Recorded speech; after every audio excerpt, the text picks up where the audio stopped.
What's up guys, welcome back to another tutorial video where I'll be teaching you guys how to trade supply and demand with just one time frame.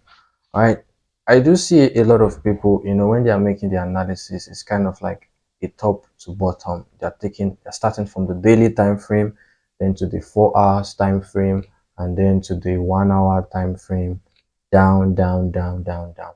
This is a very good approach. It helps you see uh the trend in which the assets or commodity or whatever it is you're trading is following. Yes, that's true. But sometimes it could be stressful trying to narrow down, especially when you are a beginner and you don't know much about all these things. You go to the daily, you go to the 4 hours, it could be stressful. So why not just trade with one single time frame, less stress? There's a saying that says keeping it simple, just keep your trading style simple. When it's very, very simple, not too complex, actually works very, very, very well. So before proceeding to explain exactly how to trade your supply and demand with just one time frame, let's explain first. Look at the chart here. This is a 15 minutes time frame on Solana USDT. Now, note this is not just limited to trading supply and demand, is not just limited to crypto or whatever it is. You could literally trade any pair. Forex, you could trade stocks, you could trade whatever it is you want to trade. It works very, very fine anywhere. So now, what is supply? What is demand? As you can see, this is a very raw video. I'm not following any script or something. I'm not going to be doing much of editing or cutting and joining. I'm just speaking freely, trying to pass out the knowledge. Demand is when there is a surge in price. Okay, everybody wants to buy this commodity for whatever reason it is. You know, they want to buy it, and that often leads to an increase in price. It's just simple economics. We all did economics back in school, right? Be it high school or whatever it is. So when there is increase in the demand, the price of that thing is going to go up. And then when there is increase in supply and less demand, the price of that thing goes down. That is just how the market works generally. And trading is you're simply trading things that you know has a difference in price. So it's economics. If you can bring economics into your trading and start seeing it that way, it's much more easier. So demand going up, supply coming down. That's the basics. That's the simplest way to put it. But now you don't just start trading off on every upward movement or every downward movement, because there are some that are valid and some that are not valid. So that's how we now start narrowing it down to how we can actually trade. Yes, before we move on, look at this. You can see some kind of marks and signs on my charts with some lines. So I use just two indicators, which is SD boring explosive and then the BOS CHOCH. Is it CHOCH? So SD boring explosives helps me mark out every supply and demand zone on my chart. So it makes it easy for me to be able to, look at, okay, this is a supply zone, this is a demand zone, and all of that. But it is now left to me to filter which supply or demand zone I want to trade off with. And then the BOC and the CHOCH, which stands for break of structure and change of character, helps to mark out every break of structure on my chart, because I'll still explain why we need break of structure on our charts to trade, and why we need, obviously you need your supply and demand zones, right? So you don't want to have too much indicators all over on your chart. You're having some people, I look at their chart and it's very, very disgusting. You see moving average, you see RSI, you see this and that and that and this. The chart is just so crowded with so much indicators. It literally blocks you from seeing what it is exactly that is happening on the chart. These indicators are like, they are good, they help, but it's just like a guide.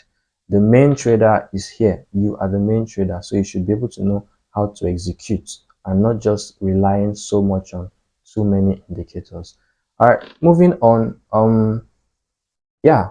So how do we spot the supply and demand? First, you pick your time frame you want to trade with. I personally trade with a 15 minutes time frame. You could use any time frame depending on the kind of trader you are.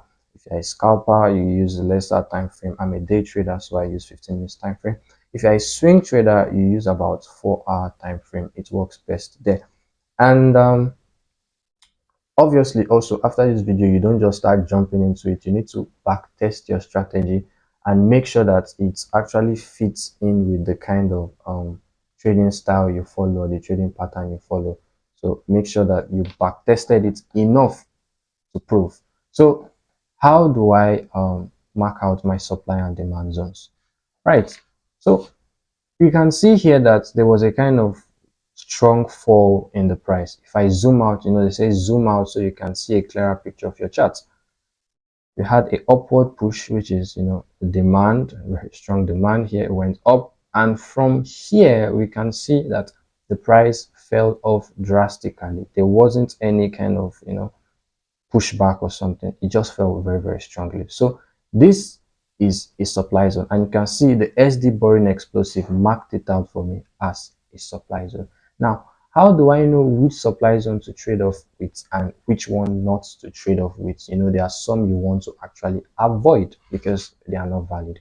I learned this from Trading Lab on YouTube. You can check him out. Trading Lab is a very, very good trader. To me, he's a genius, and that's where I learned how to trade supply and demand when I was learning how to trade in the early days. So first things first, you want to see a fair value gap at the beginning of the move, right? When there is a fair value gap at the beginning of this supply zone, okay, this supply zone is valid. Look at this fair value gap marked out.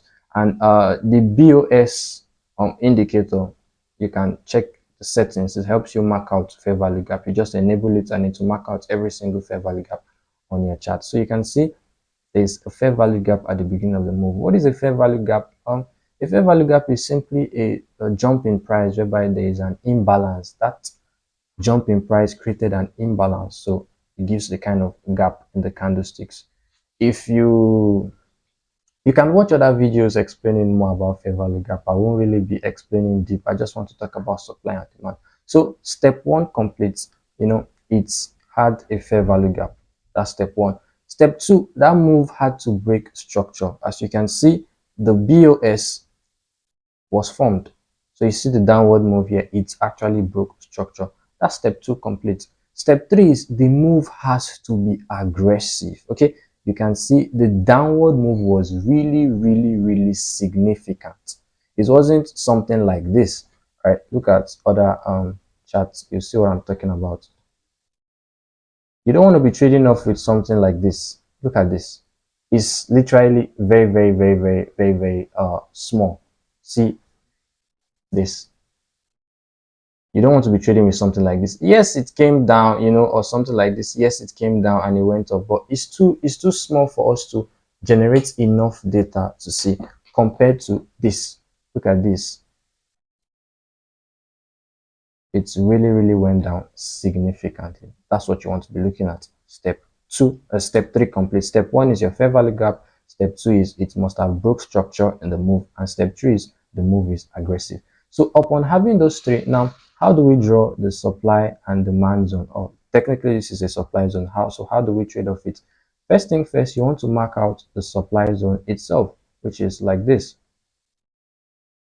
You mark out the zone like this, and then you want to move or mark out the whole move, like where it dipped to, like this, right? Let me change the colors so we understand what we are doing here. So now you can see from here was the supply zone and the price fell down to this very point, which is a very, very good risk to reward ratio. That's the next step. You draw your lines. However, you see, the mistake most people make is they make their stop loss too tight. When it's too tight, yeah, okay, I enter here, and then since the supply zone marks the end at this place, I put my stop loss here, and then I just trade it downwards like this. Yes, you can see this is a very, very good risk to reward ratio. But I personally, what I do is, I make my stop loss a little bit higher, giving it a little bit of breathing space. Personally, I I add about 0.5% to the actual price. So if you look at this, the highest price here was around 198 0.91. So if I add 0.5%, it will give me, a little bit of upward move like this, giving me a little bit of space for my trade to breathe just in case there is, a kind of pullback. And how do I enter? Some people enter right at the demand zone, but the supply zone or demand zone, whatever it is. I personally like to enter at the opposite candle, the opposite candle. So if you are taking the opposite candle, then you're going to be trading like this,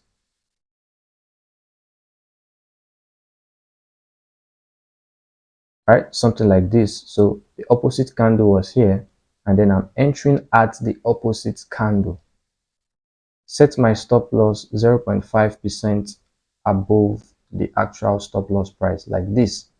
Okay. And how do I come out? Now, this is very, very important. In as much as you know when to enter, right, you need to know when to come out of the trade.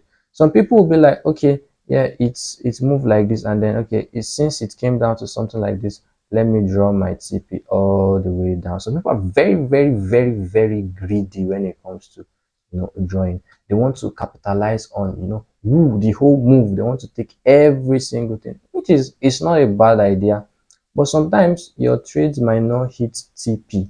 I've been a victim of this where I want to capitalize on the whole movement, and I just went significantly into profit, and then eventually probably broke even or took a kind of little profit of the trade. So what I personally like to do is I'm coming out at the fair value gap of the big move. So if you look at this here, you see something like this. Let me zoom in. So look at this. We had a big move like this downwards, and then it's formed a kind of this. Although true, it didn't really have a wick, but we can still say, this is like a fair value gap here, something like that. It's not really clean, but something like that. And you want to come out here. So if you look at this, you look at it, it's kind of like a 1 to 2 point something risk to reward ratio or something, which is very good because personally, any trade less than 1:2, I do not take it. It's very, very bad for me. I don't want to take such kind of small trades. I want to take trades that is at least 1 to 2 risk to reward ratio. So that way I'm able to make more than I am losing, because whenever losing streaks come, you can be able to manage it. So now we've marked our entries, we've marked our exits, and then we want to see how the trade played out. So let's zoom out and see. So the market moved downwards, started retracing, moved downwards again. So it moves downwards again, and then started going back up again. So literally a demand zone was formed there. You see the indicator marked it, started forming demand zones. Now this is where patience come in. We've already placed our limit order like this. This was on the 26th of December. You just place your limit order like this and wait. Okay, you wait. And then 20, 26, 27th, 26, 27th, nothing happened. 28th, nothing happened, and then it was on 29 the price went back to touch that supply zone. Look at it here. So which is the opposite candle. Where is the opposite candle here? This. All right, so I'm moving this like this, and as you can see, it touched the opposite candle, set my stop loss slightly above, like this, slightly above. And what do we have here? It touched like this, triggered, and this is about 1 to 2.63 risk to reward ratio, and you can see it touched the supply zone and automatically retraced back down to our TP before going even down and then up and down and down. So you don't want to be in a trade that is swinging too up and down. You just want to make sure that you've taking your profits as quick as possible, not too quick, but also, you're out. You shouldn't be too greedy trying to capitalize on the whole move. Now there's something I want you guys to understand in this particular point where the trade played out, the supply zone, right? So we can see it triggered here, right? And then immediately it's rejected, and then we're already in profit. See, the mistake most traders often make in cases like this is immediately they're in a little bit of profit. Just a little bit. Like this is not even up to 1:1. They've already moved their stops to break even because they are scared. This is something called trade management. You need to understand how to manage your trades. You don't want to take profits too quick. You don't want to take profits too late. You just want to be at that proper balance. So if had the trade triggered and then you're already in profits, obviously, and then immediately you moved your stops to break even, you could see the market retraced back, right, and hit the break even, came back again into profits, retraced back, stopping people out. And you can see this is a liquidity here. You could see a lot of people have already moved, put their stops and all of that. So it stopped them out before a strong downward push. So you could be right on your analysis. That's why they say everybody is looking at the chart, but we are all saying different things, because you could be right on your analysis, everything goes well, but if you just don't have the patience, to watch your trade play out, you are too scared, to manage your trade, you tend to have a very, very good strategy, but at the end of the day you are not making money because you just cannot watch the trade play out. Perhaps it's not going the way you wanted it to go. Most people just want, immediately it enters, it triggers, boom, they start seeing profit, they start seeing green. Sometimes you have pullback, sometimes the trade goes into drawdown before eventually coming back up into your profit. So you can see it triggered here, went into profit, went back to break even, came into profit, went back again to draw down before a strong push downward, go like this, like this, like this, like this, until we hit our TP. So those who panicked and probably after some little profit, they moved their stops to break even, will get stopped out while the trade still eventually plays out. So that's it on trading supply. So now let's go to demand. I'm going to be faster because I don't want this video to be too long. Yes, it's of value, but at the same time it could bore you when it's too long. Let's look at demand. Okay, this is something I marked out here already. So look at this here. Now look at this. At this point, we had an aggressive upward move, right? That's a demand. So step one, aggressive move. It was aggressive, correct?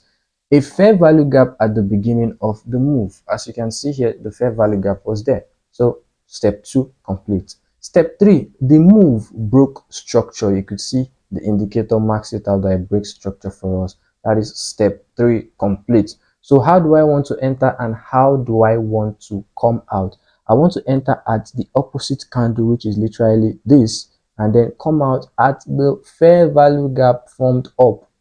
So you could see, mark my entry like this, put my stop loss. This is the end of the demand zone, but I want to put my stop loss slightly, a bit below so that I can have a kind of breathing space for my trades, and then mark out my exits at the fair value gap. And you can see this is a 1 to 2.18 risk to reward ratio, which is fair enough because it's more than 1 to 2.